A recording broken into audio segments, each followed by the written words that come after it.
Good morning, students. Today we will do Nernst equation. Nernst equation means we will study the effect of change of temperature and change of concentration of electrolyte and its effect on the electrode potential of the electrode. What does it mean? इसका मतलब है जैसे we take copper electrode, इसको हमने copper sulphate के solution में dip कर दिया. सो अगर इस कॉपर सल्फेट का सॉल्यूशन की कंसंट्रेशन 1 मोलर होगी तब इस इलेक्ट्रोड की इलेक्ट्रोड पोटेंशियल कुछ और आएगी. अगर हम इसको 2 मोलर, 3 मोलर, 4 मोलर या concentration of copper sulphate electrolyte जिसमें कि कॉपर को आपने डिप किया है इसको चेंज करेंगे तो उसका असर इस इलेक्ट्रोड की इलेक्ट्रोड पोटेंशियल पे पड़ेगा. और अगर हम टेम्परेचर को भी चेंज करेंगे तो उसका इफेक्ट भी कॉपर की इलेक्ट्रोड पोटेंशियल पे देखा जा सकता है. और किस चीज का किस तरह से इफेक्ट होगा ये हमें पता चलता है नर्स्ट इक्वेशन में. नर्स्ट इक्वेशन क्या है? नर्स्ट इक्वेशन से पहले थोड़ा सा, जैसे हमने स्टैंडर्ड हाइड्रोजन इलेक्ट्रोड के साथ डिफरेंट इलेक्ट्रोड्स को कनेक्ट करके उनकी इलेक्ट्रोड पोटेंशियल कैलकुलेट की थी. अगर याद हो तो E0 of copper 2 positive oblique copper यानी कि कॉपर इलेक्ट्रोड की इलेक्ट्रोड पोटेंशियल प्लस 0.34 वोल्ट आई थी. और standard electrode potential of zinc 2 positive oblique zinc that is zinc was minus 0.76 volt. अब इनको हम स्टैंडर्ड इलेक्ट्रोड पोटेंशियल्स इसलिए कहते हैं कि जिस वक्त ये इलेक्ट्रोड पोटेंशियल्स कैलकुलेट की थी उस वक्त कॉपर इलेक्ट्रोड को जैसे कॉपर सल्फेट में डिप किया था, एक्वस कॉपर सल्फेट में, उसकी कंसंट्रेशन हमने 1 मोलर मेंटेन की थी. या जिंक को जिंक सल्फेट में डिप किया था, जिंक सल्फेट के एक्वस सॉल्यूशन में, उसकी कंसंट्रेशन भी 1 मोलर मेंटेन की गई थी. इवन जो स्टैंडर्ड हाइड्रोजन इलेक्ट्रोड है उसमें HCl की कंसंट्रेशन जो थी यानी कि H पॉजिटिव आयंस की concentration was also maintained eight 1 molar. जो हाइड्रोजन गैस इसमें बबल करते हैं स्टैंडर्ड हाइड्रोजन इलेक्ट्रोड में उसका प्रेशर भी 1 बार रखा जाता है so that concentration of everything is maintained eight 1 molar.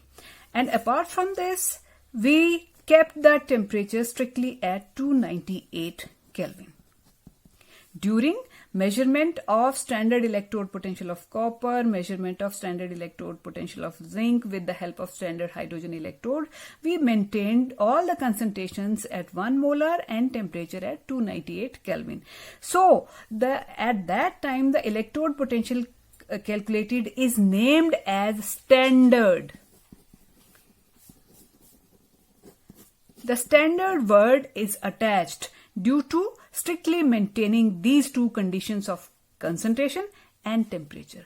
Now, if we change the concentration of copper sulfate around copper, or if we change the concentration of zinc sulfate around zinc electrode, or we change the temperature, there will be definitely some change in the electrode potential of the electrode, whichever electrode is under consideration. So that change is given by Nernst equation. And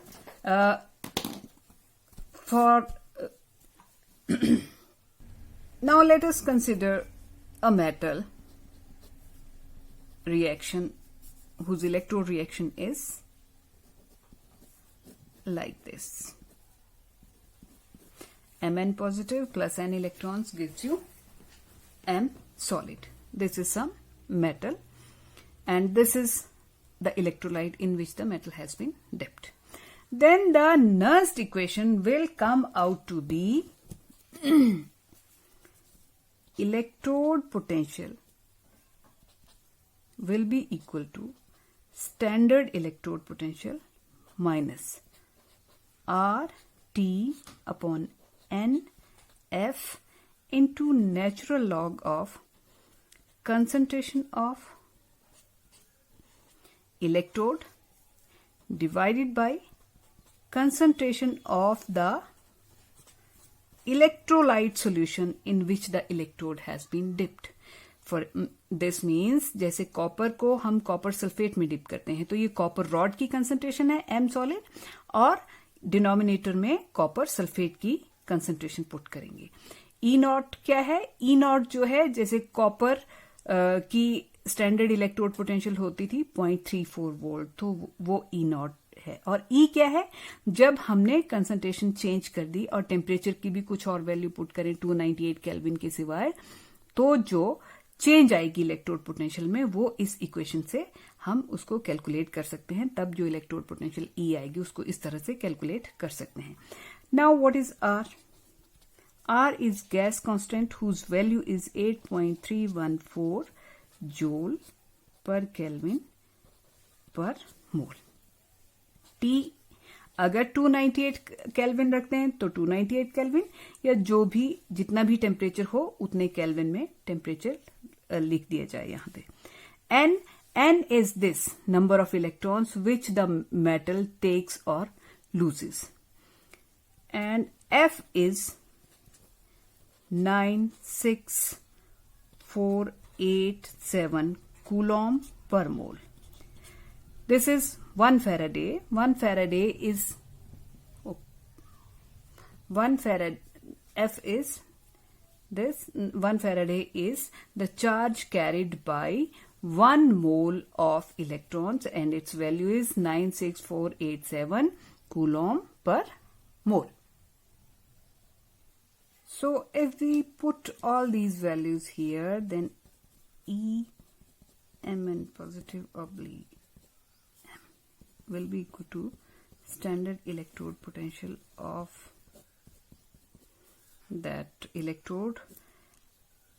R की value 8.314 joule per Kelvin per mole, और temperature let us say we took 298 Kelvin, let us say, divided by n तो different metals के लिए n की value different होगी, multiplied by 96487 exact values की ये होती है। और log to the base e, natural log को यदि हम log टू द बेस 10 में कन्वर्ट करें तो इसको मल्टीप्लाई करेंगे 2.303 से into log of metal solid. अब प्योर कॉपर इलेक्ट्रोड है या प्योर जिंक इलेक्ट्रोड है, उनके केस में प्योर सॉलिड होने के कारण मेटल सॉलिड इसकी कंसंट्रेशन जो है वो 1 ली जा सकती है, divided by concentration of electrolyte solution, and like this. So it comes out to be finally E Mn positive oblique M is equal to E naught minus 0.059 upon, ये सारी चीजें मल्टीप्लाई कर डिवाइड करके इतनी आ जाएगी, upon n into log of concentration इसकी 1 आ गई, divided by m n positive aqueous. For example, if we have to calculate the electrode potential of copper, then this equation will come out to be copper 2 positive oblique copper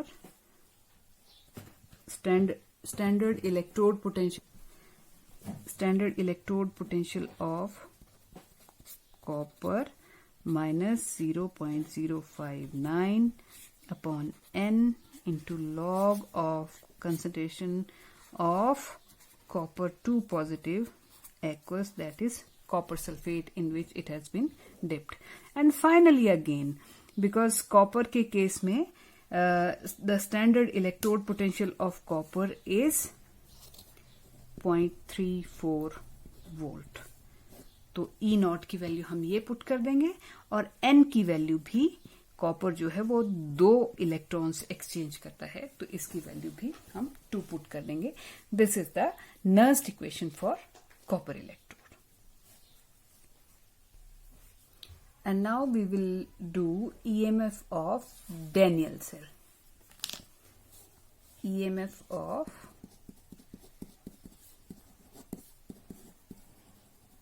Daniell cell. Daniell cell हमने शुरू में किया था, तो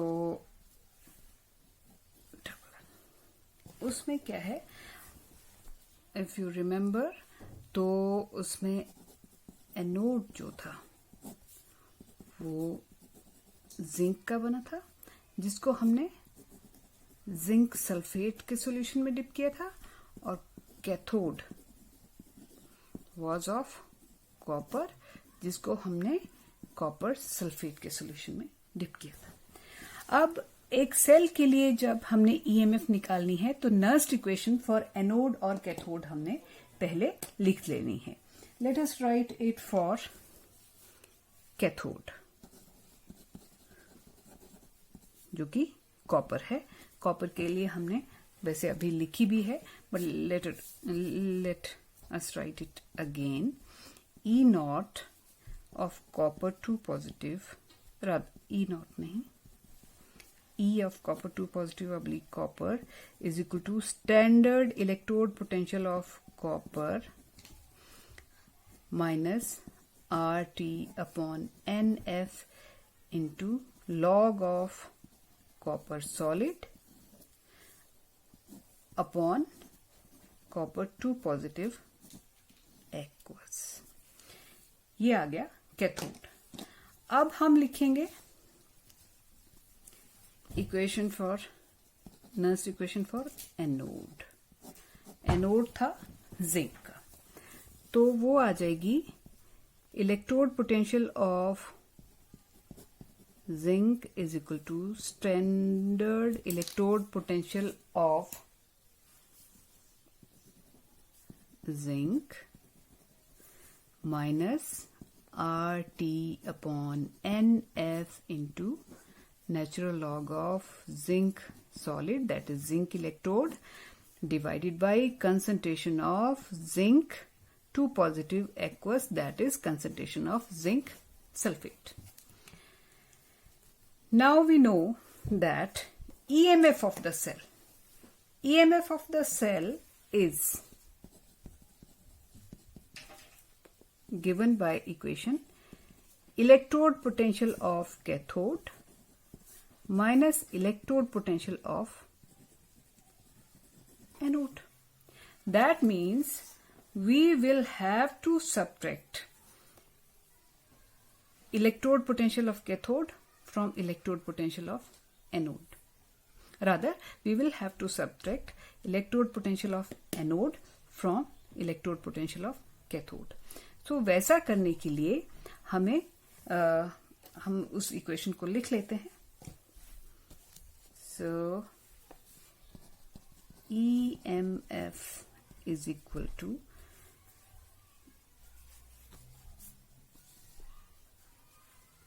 पहले इसको लिखेंगे E naught of copper 2 positive oblique copper minus, इसमें से ये माइनस होगा, minus E naught of zinc 2 positive oblique zinc. इस फैक्टर को अलग से कर लीजिए और RT वाला फैक्टर हम अलग कर लेंगे। अब यहाँ पे माइनस है, इसमें से जब इसको माइनस करना होगा तो ये वाली चीज जो है ये प्लस हो जाएगी, हमने दिमाग में रखनी है। बट हमने कॉमन ले लेना है minus RT upon NF, and inside the bracket क्या रहने वाला है, लॉग। अब माइनस RT अपॉन NF हमने कॉमन ले लिया है, जो कि ये तो माइनस था ही और इसने हो जाना था प्लस जब हमने माइनस करना था इस इक्वेशन में से इसको, तो माइनस बाहर ले लिया। अब इस चीज का मतलब ये है कि हमारे पास इनसाइड द ब्रैकेट रह गया concentration of copper solid divided by concentration of copper 2 positive aqueous, ये फर्स्ट टर्म आ गई, और ये प्लस में से जब माइनस कॉमन लिया तो ये वाली टर्म क्या हो जाएगी, माइनस हो जाएगी। इसको मैं इस टर्म को यहां पे लिखे देती हूं, minus log of concentration of zinc solid upon concentration of zinc 2 positive aqueous and bracket closed। इसको फिर देखें तो ये आ जाएगी standard reduction potential of cathode minus standard reduction potential electrode potential of anode. जब हम करेंगे तो EMF या EMF of cell is equal to, इसमें से ये माइनस कर देंगे तो ये आ जाएगी standard EMF of cell minus RT upon NF into natural this log of first factor minus log of second factor. इसको हमें मालूम है log of m minus log of n is equal to log of m upon n, यानी कि इस factor से हमको इसको डिवाइड करना है। तो ये हमारे पास आ जाएगा log of copper solid divided by copper 2 positive aqueous. इस फैक्टर को इससे डिवाइड करना है, इससे डिवाइड करना है तो concentration of zinc 2 positive aqueous ये न्यूमरेटर में चला जाएगा और कंसंट्रेशन ऑफ जिंक सॉलिड जो है ये डिनोमिनेटर में रह जाएगा, लाइक दिस। तो अब इसके बाद हमें EMF of cell is equal to standard EMF of cell minus अब R, T और NF, इन R की वैल्यू 8.314 पहले हमने डिस्कस की है, चलिए लिख ही देते हैं इसको। 8.314 इंटू टेम्परेचर अगर 298 ले लें, N की वैल्यू फिलहाल यहाँ पे 2 है, किसी कोई और इलेक्ट्रोड लेते तो कुछ और होती, तो n की वैल्यू ऐसे रहने देते हैं फिलहाल। 96487 F की वैल्यू ये है into 2.303 log of concentration of copper solid की कंसंट्रेशन हम 1 ले सकते हैं because it is pure solid. तो यहाँ पे न्यूमरेटर में बच गया zinc 2 positive. Zinc 2 positive means केवल जिंक सल्फेट की कंसंट्रेशन, और डिनोमिनेटर में जिंक सॉलिड की कंसंट्रेशन 1 ले लेंगे because it is pure solid, और copper 2 positive that is copper sulphate की कंसंट्रेशन यहाँ पे डिनोमिनेटर में हमने पुट करनी है।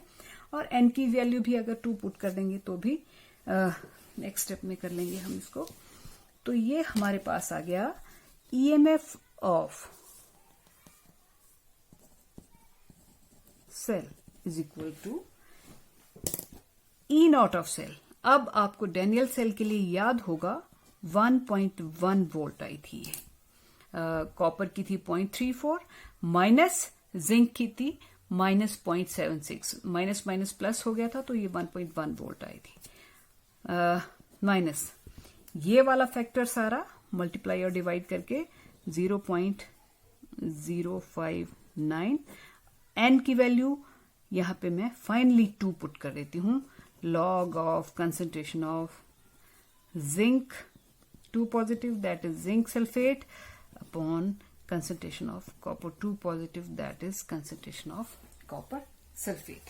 तो इस तरह से this is the EMF of Daniell cell if we change the concentration of zinc sulfate and copper sulfate, the effect of its change can be calculated।